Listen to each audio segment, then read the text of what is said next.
अस्सलाम वालेकुम दोस्तों, खुश आमदीद करता हूँ अपने YouTube channel Bilal Ahmed TV पर। और खुश आमदीद करता हूँ आपको इन पेज 2021 के ट्यूटोरियल के अंदर, इन पेज 2021 की क्लास नंबर 5 के अंदर। इस क्लास के अंदर हम लोग मज़ीद चीज़ों को समझने की कोशिश करेंगे इन पेज 2021 से। तो शुरू करते हैं अपनी वीडियो को। अगर आपने अभी तक चैनल को सब्सक्राइब नहीं किया तो सब्सक्राइब करें, और अगर आपने वीडियो को लाइक नहीं किया तो प्लीज़ वीडियो को लाइक भी कर दें। तो चलिए बढ़ते हैं अपने क्लास सबक की तरफ। और यहाँ पर हम लोग समझेंगे सबसे पहले फ़ाइल मेन्यू को, और ये क्लास भी फ़ाइल मेन्यू से ही रिलेटेड है। फ़ाइल मेन्यू के अंदर जितनी भी चीज़ें हैं इंशाल्लाह उनको अच्छे से हम लोग समझने की कोशिश करेंगे। तो यहाँ पर हम लोग क्या करते हैं कि फ़ाइल के मेन्यू के अंदर जाते हैं और सबसे पहले हम लोग न्यू को समझते हैं। देखिए, न्यू जब भी आप इन पेज ओपन करेंगे तो आपसे सबसे पहले जो सवाल करेगा वो न्यू से रिलेटेड होगा। न्यू डॉक्यूमेंट की जो इन्फॉर्मेशन है वैसे मैं पहली क्लास के अंदर भी दे चुका हूँ, लेकिन ये इस क्लास का भी हिस्सा है, तो मैं आपको बता दूँ कि आपने न्यू डॉक्यूमेंट किस तरीके से इन पेज के अंदर लेना है। देखिए, जब भी आप न्यू के ऊपर क्लिक करते हैं तो वो आपसे एक सवाल पूछता है या आपको बताना पड़ता है। वो ये होता है कि आपने कौन से पेज के ऊपर काम करना चाहते हैं। आपके पास बहुत ज़्यादा पेज हैं, B5, A5, A3, A4, B4, A2, A3 और लीगल टैबलेट वगैरह भी मौजूद हैं। ठीक है, तो यहाँ पर आप जो भी जिस पेज के ऊपर भी काम करना चाहते हैं आप अपनी मर्ज़ी से ले सकते हैं। ठीक है, अपनी मर्ज़ी से जो भी पेज आपने सेलेक्ट करना है सेलेक्ट कर लें। उसके नीचे आपके सामने उसकी विड्थ और हाइट है। देखिए, विड्थ और हाइट को अब मज़ीद इंशाल्लाह हम लोग समझेंगे कि किस लिए इस्तेमाल किया जाता है। हर पेज की जो है एक विड्थ और हाइट होती है, जिसको जो है वो ज़्यादातर हम लोग डॉक्यूमेंट्स के अंदर इस्तेमाल करते हैं, या तो आपका उससे रिलेटेड जितना भी काम होता है वो उसके अंदर किया जाता है। देखिए, जो इसकी विड्थ और हाइट है वो नीचे जो आपके सामने बयान की गई है, उसके नीचे जो ओरिएंटेशन है, ओरिएंटेशन क्या होती है। देखिए, मिसाल के तौर पर ओरिएंटेशन अगर आपकी पोर्ट्रेट है तो ये जैसे ही आप इस पे ऊपर क्लिक करेंगे तो पोर्ट्रेट की जो पेज की ओरिएंटेशन है उसकी हाइट ज़्यादा होती है और विड्थ कम होती है। जैसे मिसाल के तौर पर यहाँ पर जैसे मैं ओके करता हूँ तो आपके सामने एक पोर्ट्रेट पोजीशन पे एक पेज आता है। तो आपको जैसे ही देखेंगे तो ये ज़्यादातर एप्लीकेशन के लिए या लेटर हेड के लिए जो चीज़ हम लोग इस्तेमाल करते हैं वो हमारा पोर्ट्रेट होता है। अगर आप इसको काम के दौरान भी चेंज करना चाहते हैं, आपने फॉर्मेट के मेन्यू के अंदर जाना और यहाँ से आपने डॉक्यूमेंट के अंदर क्लिक करना और यहाँ से इसको लैंडस्केप भी कर सकते हैं। यानी कि आप काम करने के दौरान, जैसे मिसाल के तौर पर कोई भी आप काम कर रहे हैं तो उस दौरान अगर आप इसको चेंज करना चाहते हो आप आसानी तौर पर इसको चेंज कर सकते हैं इस तरीके से। ठीक है, और न्यू के अंदर जो मज़ीद चीज़ें हैं यहाँ पर मैं आपको वो भी बताता चलूँ कि आप के पास नीचे जो है पेजेस है। पेजेस का जो ऑप्शन है वो ज़्यादातर इस्तेमाल नहीं किया जाता, क्योंकि हमारे पास नंबर ऑफ़ पेजेस उस वक्त आ जाते हैं जब हम लोग इसको ओपन करते हैं। मिसाल के तौर पर अगर आप कोई भी काम करना चाहते हैं इन पे 2021 के अंदर, तो इसके अंदर आप जैसे जैसे काम करते जाएंगे वो एक के बाद एक काम जो है, एक के बाद एक पेज आपका ओपन होता जाएगा। यहाँ मैं आपको एक बात बता दूं कि यहाँ पर पेजेस जो हैं, अगर आप डायरेक्टली तौर पर 10 पेज लेना चाहते हैं, आपका काम जो है 10 पेजों का है, तो आप यहाँ से 10 पेज भी ले सकते हैं। मिसाल के तौर पर यहाँ पर एक लिखा हुआ है, मैं इसके आगे ज़ीरो लगा के, इसके बाद ज़ीरो लगा के मैं यहाँ पर ओके करता हूँ तो आप देख सकते हैं नीचे कॉर्नर पर कि यहाँ पर हमारे पास 10 पेजेस आ चुके हैं। अगर मैं ये 10 पेजेस में सेलेक्ट नहीं करता और मैं एक ही पेज को सिलेक्ट करता हूँ तो उससे भी कुछ नहीं होता। आप जितना जैसे जैसे काम करते जाएंगे आपके बाद एक के बाद एक पेज आपके सामने ओपन होता जाएगा। तो यहाँ पर मैं आपको बता दूं कि ये ऑप्शन भी ज़्यादा हमारे काम करेंगे और ज़्यादा इस्तेमाल नहीं होता। उसके बाद जो है वो लेफ़्ट राइट का मार्जिन है। मार्जिन देखें मिलीमीटर के अंदर भी आते हैं और इंचज़ के अंदर भी आते हैं। अगर आप इसके मार्जिन को कन्वर्ट करना चाहते हैं मिसाल के तौर पर, तो आप यहाँ से भी कन्वर्ट कर सकते हैं। मैं आपको बता देता हूँ, यहाँ पर फॉर्मेट में हम लोग करैक्टर या फॉर्मेट के अंदर हम लोग डॉक्यूमेंट्स के अंदर आ जाते हैं, पैराग्राफ के अंदर आ जाते हैं। तो यहाँ पर हमारा क्या होगा कि यहाँ पर हमारे पास एक ऑप्शन आता है, जो कि हम लोग ज़्यादातर इस्तेमाल करते हैं मार्जिन के लिए।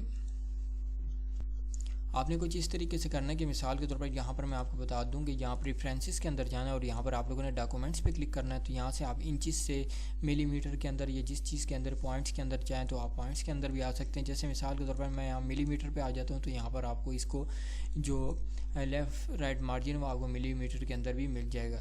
तो यहाँ पर मैं आपको बता दूं कि जो भी चीज़ है आप लोगों ने इस्तेमाल उसकी इंचेस के अंदर ही करनी है, क्योंकि इंचेस के अंदर ही ज़्यादातर इस्तेमाल होता है। ठीक है, यहाँ से ठीक है, आप लोगों ने यहाँ से क्या करना है, इसको इंचेस के अंदर ही रखना है। यहाँ पर अब हम लोग मज़ीद आगे की तरफ बढ़ते हैं और सीखते हैं कि मार्जिन हमारा इस्तेमाल किस लिए किया जाता है। देखिए, मार्जिन जो ऊपर नीचे से अगर आप कोई भी ऐसा काम कर रहे हैं फॉर एग्जांपल अगर आप स्टाम्प पेपर के ऊपर काम करते हैं तो स्टाम्प पेपर का साइज़ आप लोगों ने देखा होगा लीगल साइज़ का तकरीबन होता है वो।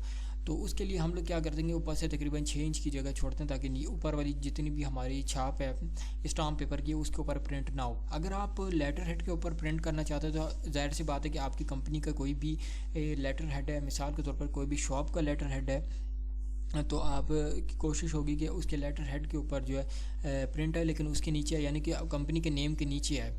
जैसे कि आप लोगों ने देखा होगा कि जितने भी कोटेशन वगैरह बनाए जाते हैं, जब उसको प्रिंट किया जाता है तो कंपनी का नेम को जो है के ऊपर प्रिंट नहीं किया जाता बल्कि उसके नीचे किया जाता है। तो यहाँ से आप मिसाल के तौर पर अगर हम लोग स्टाम्प पेपर की सेटिंग ले तो मैं यहाँ से मैं आपको 6 इंच का बता देता हूँ। तो आप देख सकते हैं कि हमारी ऊपर की 6 इंच की जगह जो वो छूट चुकी है, जो कि स्टाम्प पेपर की छाप के लिए होती है, स्टाम्प पेपर के लिए होती है। तो यहाँ से अगर मैं आपको करके दिखाऊं तो आपकी जितनी भी काम है वो यहाँ से होगा। ठीक है, आप लोग इस तरीके से इसको क्या कर सकते हैं कि मार्जिन को हम लोग इस्तेमाल कर सकते हैं। अदरवाइज़ अगर आप इसको दोबारा से पहली जैसी पोजीशन में लाना चाहते हैं तो जैसे कि मैंने पहले आपको बताया कि 0.5 यहाँ से आप डॉक्यूमेंट के अंदर जाके इसको पहले जैसी पोजीशन पे भी ला सकते हैं उस काम के दौरान भी।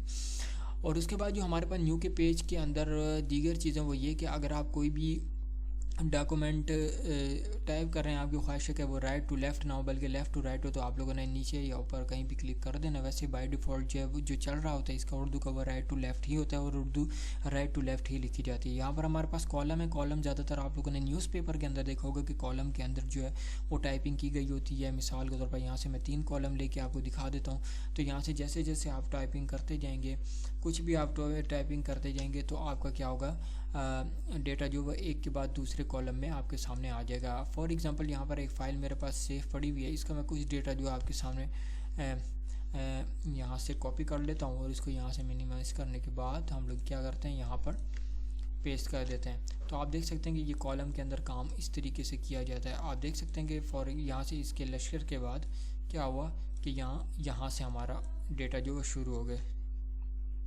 ठीक है, तो इस तरीके से क्या होता है नीचे से ऊपर तक, यहाँ पर नीचे आने के बाद ख़त्म होने के बाद इसके बाद क्या होगा, ऊपर से शुरू होगा। सही है, तो इस तरीके के तहत कॉलम पे काम किया जाता है। तो ये था हमारा न्यू का पेज और फाइनली हम लोगों ने तकरीबन जो जितनी भी अहम चीज़ें थी उनको हम लोगों ने पढ़ लिया। अगर आप कोई अपनी तरफ से सेटिंग करना चाहते हैं और इसको सेव करना चाहते हैं तो आप यहाँ पर सेव करके इसको रख सकते हैं और बार बार आपको सेटिंग करने की ज़रूरत नहीं पड़ेगी। उसके बाद जो फाइल मेन्यू के अंदर हमारे पास दूसरी चीज़ आती है वो आती है हमारे पास, एक मिनट ज़रा मैं तमाम फाइलें आपको बंद कर देता हूँ। ओपन की एक कमांड जो हम लोग इस्तेमाल करते हैं इन पेज 2021 के अंदर वो ये कि अगर आपके पास कोई भी फाइल सेव पड़ी हुई है उसको आप ब्लैंक फाइल खोलने के बाद उसको ओपन करना चाहते हैं। मिसाल के तौर पर यहाँ पर हम लोग क्या करते हैं, ओपन के मेन्यू के अंदर क्लिक करते हैं और यहाँ से मैं कोई भी डेस्कटॉप पर मौजूद अपनी सेव फाइल को ओपन करना चाहता हूँ तो मैं यहाँ से इसको ओपन कर लेता हूँ। अदरवाइज़ अगर आप कंट्रोल ओ की कमांड भी हासिल करते हैं तो यहाँ से भी आप किसी भी जगह जहाँ पर भी आपने कोई भी चीज़ सेव करके रखी हुई है वहाँ से उसके ऊपर क्लिक करने के बाद उसको ओपन कर सकते हैं। चलिए मैं यहाँ से इसको बंद कर देता हूँ। उसके बाद जो सेकंड कमांड है वो हमारी कंट्रोल अल्ट एफ की है। अगर आप फाइल को आप बंद करना चाहते हैं इन पेज को तो यहाँ से आप क्या कर सकते हैं, इन पेज की तमाम डॉक्यूमेंट जो आपके सामने नज़र आ रहे थे उन तमाम को आप बंद कर सकते हैं। उसके बाद जो दीगर चीज़ें हमारी न्यू के अंदर वो मैं और भी बताता चलूँ कि सेव की, देखें सेव की कमांड, सेव जो है वो बहुत ही ज़्यादा अहमियत का हामिल है। फॉर एग्जांपल यहाँ से इन पेज 2021 को मैं यहाँ से बंद कर देता हूँ। यहाँ से मैं अपनी सेव फाइल को ओपन करता हूँ। ये देखें एक फ़ाइल जो हमारे सामने सेव हुई भी है, इसको मैंने कैसे जो अपने कंप्यूटर के अंदर सेव करके रखा हुआ है इस बारे में मैं समथिंग जो आपको बताता हूँ। यहाँ से मैं कुछ डेटा जो कॉपी कर लेता हूँ आपको समझाने के लिए। इस फाइल को मैं कर देता हूँ बंद। यहाँ से हम लोग न्यू फाइल और फाइल खोलते हैं जो कि हमारी बिल्कुल ब्लैंक है, बिल्कुल न्यू। यहाँ से मैं इसको ओपन करता हूँ और यहाँ मैंने फॉर एग्जांपल ले लें कि यहाँ से मैंने यहाँ पर कुछ डेटा जो है वो टाइप किया। अब मेरी ख्वाहिश है कि इसको मैं सेव कर दूँ। तो सेव कर लिया दो चीज़ें हैं, एक तो ये कि कंट्रोल एस दबा दें या तो डायरेक्ट आप फाइल के मेन्यू के अंदर आकर सेव पे क्लिक कर दें। देखिए कंट्रोल एस जो है ना वो बहुत ज़्यादा इस्तेमाल किया जाता है सेव के अंदर। आप लोगों ने शॉर्टकट की इस्तेमाल करने ज़्यादा ताकि आप प्रोफेशनल तौर पर जब काम करेंगे तो आपके सामने आपको ज़्यादा टाइम जो है वो नहीं लगेगा छोटी छोटी कमांड को बार बार इस्तेमाल करने के लिए। तो यहाँ से हम लोग जैसे सेव के अंदर करते हैं तो वो हमसे पूछता है या हमें बताना होता है अपनी फ़ाइल का नाम। तो यहाँ से मैं फ़ाइल का नाम जो है वो 44 के नाम से एक फ़ाइल में सेव करता हूँ डेस्कटॉप के ऊपर। यहाँ से आप लोकेशन देते हैं और आप जो भी मर्ज़ी चाहें किसी भी जगह पे अपनी फ़ाइल सेव करना चाहते हैं, आपने वो लोकेशन सेलेक्ट कर लेनी है। अदरवाइज़ मैंने अभी यहाँ पर डेस्कटॉप लिया है, उसके बाद मैं यहाँ पर सेव कर लेता हूँ। अब सेव को करने के बाद अगर मैं किसी भी किस्म की चेंजिंग वगैरह करता हूँ, ठीक है, मिसाल के तौर पर मैं कोई भी चेंजिंग करता हूँ या कोई भी टाइपिंग करता हूँ, तो अब मैं Ctrl+S दबाता जाऊँगा तो आपके सामने ये वाला मेन्यू आपके सामने आता जाएगा। ठीक है, ये वाला मेन्यू आपके सामने आता जाएगा और आप काम इसके अंदर मुस्तकिल तौर पर जो भी है वो करते रहेंगे। सही है। अब जब आप फाइल को बंद करेंगे मिसाल के तौर पर, तो ये फाइनली तौर पर अगर आपने अभी तक भी सेव का मेन्यू नहीं Ctrl+S नहीं दबाया होगा तो आपसे फाइनल तौर पर वो पूछेगा कि क्या आप डेटा को सेव करना चाहते हो, तो हम लोग सेव पे क्लिक कर देते हैं तो ये वो फाइल हमारे सामने मौजूद हो जाएगी। आप जब चाहें इसको इस्तेमाल कर सकते हैं। ठीक है, अगर आप चाहते हैं कि यही फ़ाइल जो आप किसी USB के अंदर लेके जाना चाहते हैं, तो बहुत ज़्यादा लोगों ने एक चीज़ सुनी होगी कॉपी पेस्ट का लफ्ज़, लेकिन कॉपी पेस्ट के अलावा भी हम लोग एक और कमांड भी है जो कि हम लोग इस्तेमाल करते हैं, वो है हमारी सेव एएस की। जी हाँ नाज़रीन, अब देखें सेव एएस की जो कमांड है वो एक सेव फाइल को एक से दूसरी जगह पेस्ट करने के लिए या तो सेव करने के लिए इस्तेमाल की जाती है। आप कह देंगे सेव करने के लिए इस्तेमाल की जाती है। मिसाल के तौर पर यहाँ पर एक मैं माइका इसी फाइल को जो कि आपके सामने मैंने अभी बनाई थी, सेव की थी, उसको मैं एक किसी और लोकेशन पे सेंड करना चाहता हूँ या किसी और लोकेशन पे मैं सेव करना चाहता हूँ। मिसाल के तौर पर यहाँ पर आप देख सकते हैं कि एक मेरी ड्राइव है लोकल डिस्क ई, यहाँ पर मैं सेव करना चाहता हूँ तो उसको मैं अपनी मर्ज़ी से कोई और का नाम भी दे के यहाँ पर भी सेव कर सकता हूँ। ठीक है, यहाँ से इस फाइल को मैंने बंद कर दिया, यहाँ से इन पेज मैंने बंद कर दिया। अब हम लोग चलते कंप्यूटर के अंदर। यहाँ से हम लोग क्या करते हैं कि कंप्यूटर के अंदर जाने के बाद इस फाइल को हम लोग ओपन करते हैं तो हमारे सामने वही फाइल ओपन होकर आ जाती है जो जिसको हम लोगों ने सेव एज किया था। तो सेव एज की कमांड जो वो ज़्यादातर इस मकसद के लिए इस्तेमाल की जाती है। और इसके अलावा अगर आप USB के अंदर उसको पेस्ट करना चाहते हैं या USB के अंदर सेव करना चाहें तो USB के जरिए भी डायरेक्ट बगैर किसी कॉपी पेस्ट के भी सेव कर सकते हैं। ठीक है, ये हो गई हमारी एक फ़ाइल। ठीक है, इसको हम लोग कर देते हैं डिलीट कर देते हैं या इस वक्त अभी थोड़ी देर के लिए छोड़ देते हैं। ठीक है, और इसके बाद हमारे पास आता है एक प्लेस का मेन्यू। देखें प्लेस का मेन्यू बहुत ज़्यादा अहम है। मिसाल के तौर पर जब आप मूव टूल लेंगे और यहाँ पर क्लिक करेंगे, उसके बाद यहाँ पर जैसे आएंगे आपके सामने प्लेस का मेन्यू जो वो एक्टिव हो जाएगा। आप लोगों ने क्या करना है कि प्लेस के ऊपर जैसे ही आप क्लिक करेंगे, प्लेस का मेन्यू जो ज़्यादातर किस मकसद के लिए इस्तेमाल किया जाता है, किसी भी इमेज को इंपोर्ट करने के लिए। मिसाल के तौर पर यहाँ जैसे ही आप किसी भी इमेज को सिलेक्ट करते हो, यहाँ अगर आप पेस्ट करते हैं तो आप देख सकते हैं कि ये इमेज जो है आपके सामने आ गया है। ये बहुत ही ज़्यादा बड़ा प्लेस का मसला ये है कि ये जब भी आपकी इमेज को इंपोर्ट करता है, प्लेस करता है, तो बहुत ही ज़्यादा बड़ा करता है, बड़ी तादाद में करता है, बड़े साइज़ में करता है, जिसकी वजह से आपको इस परेशानी का सामना होता है। तो यहाँ मैं आपको बता दूं कि जब भी आप ये आप लोगों ने ऑप्शन इस्तेमाल नहीं करना। बहरहाल बताना मेरा इस जो लेक्चर है, ये ट्यूटोरियल है, इसका हिस्सा तो मैंने आपको बता दिया। आप चाहें तो इधर से भी इसको इस्तेमाल कर सकते हैं, यानी कि आप किसी भी इमेज को यहाँ से भी इंसर्ट कर सकते हैं अपने डॉक्यूमेंट के अंदर। ठीक है, वैसे ऑफिशियल तौर पर तरीका जो वो यही ज़्यादातर इस्तेमाल किया जाता है। ठीक है, ताकि डॉक्यूमेंट जो वो हमारे हाथ में रहे और हमारी मर्ज़ी से चल सके। तो ये इस मकसद के लिए ज़्यादातर ये वाला मेन्यू हमारा इस्तेमाल किया जाता है। ठीक है, तो ये थी हमारा प्लेस का मेन्यू। तो प्लेस का मेन्यू ज़्यादा आप लोगों ने इस्तेमाल नहीं करना। उसके बाद जो हमारे पास एक और ऑप्शन है इंपोर्ट का। देखिए इंपोर्ट भी ज़्यादातर हमारा पिक्चर को इंसर्ट करने के लिए होता है। जैसे मैंने यहाँ पर इसको पिक्चर के मेन्यू को ड्रॉ किया, यहाँ पर हमारा इंपोर्ट पिक्चर का मेन्यू एक्टिव हो गया। यहाँ से हम लोगों ने कोई भी इमेज हम लोग लेना चाहते हैं, हम लोगों ने यहाँ पर पेस्ट कर दी, तो आप देख सकते हैं कि इस वक्त हमारी इमेज जो है इंसर्ट हो गई। उसके तो बहरहाल अदरवाइज़ अगर आप चाहें तो अपनी मर्ज़ी से कोई भी इसको कहीं भी लेफ़्ट या राइट लेके जा सकते हैं। देखें हैंड टूल की मदद से मैं यहाँ से इसको लेफ़्ट राइट लेके चला जाता हूँ और इसके बाद मूव टूल से हम लोग किसी भी दूसरी जगह लेके जा सकते हैं। तो ये एक्सपोर्ट का भी जो मेन्यू था वो हमारा इमेज से रिलेटेड ही था। चलिए हम इसको डिलीट कर देते हैं। उसके बाद नीचे की तरफ जाते हैं, यहाँ पर हमारा एक्सपोर्ट पेज है। अच्छा, एक्सपोर्ट पेज किस लिए इस्तेमाल किया जाता है? फॉर एग्जांपल जब आप व्हाट्सएप इस्तेमाल करते हैं या तो आप कोई भी ऐसी एप्लीकेशन इस्तेमाल कर रहे हैं जिसके अंदर इन पेज आपका ओपन नहीं होता, तो उसके लिए हम लोग ज़्यादातर क्या करते हैं कि एक्सपोर्ट के मेन्यू का इस्तेमाल करते हैं। देखिए एक्सपोर्ट का मेन्यू का आखिर मकसद क्या है मैं आपको बता दूं कि इसके ज़रिए इन पेज की फ़ाइल आपको JPG फॉर्मेट में मिलेगी, यानी कि पिक्चर फॉर्मेट में मिलेगी। ठीक है, और अगर आपके किसी के पास इन पेज नहीं है जिसको आप सेंड करना चाह रहे हैं, तो उस मकसद के लिए ये बहुत ही ज़्यादा अहम और बहुत ज़्यादा इंपॉर्टेंट होने वाला है।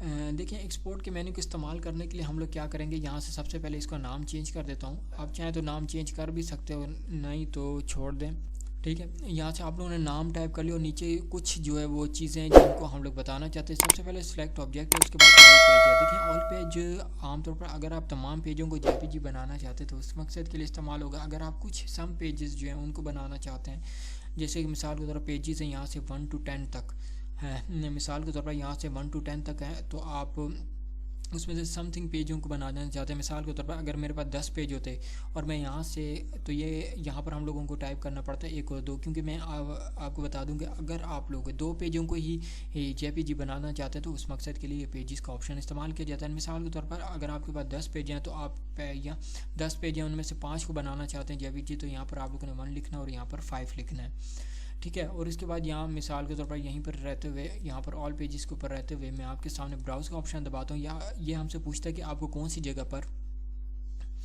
इसको इमेज बनाकर रखना है। तो यहाँ पर हम लोग क्या करते हैं, डेस्कटॉप दे देते हैं और यहाँ पर हम लोग कोई भी नाम दे देते हैं। मिसाल के तौर पर डब्ल्यू के नाम से मैंने नाम दे दिया। इसको डेस्कटॉप पे आने के बाद यहाँ पर हम लोगों ने सेव कर दिया। सेव करने के बाद हमने ओके किया तो हमारी फ़ाइल जो वो जेपीजी फॉर्मेट में हमारे सामने आ जाएगी। ये देखें कि मेरी फ़ाइल जो वो जेपीजी फॉर्मेट में मेरे सामने आ चुकी है।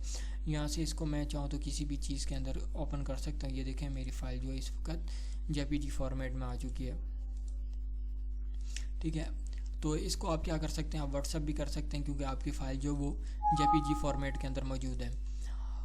तो ये था हमारा न्यू के फ़ाइल के मेन्यू के अंदर बहुत ही ज़्यादा इंपॉर्टेंट और बहुत ज़्यादा इस्तेमाल होने वाला मेन्यू।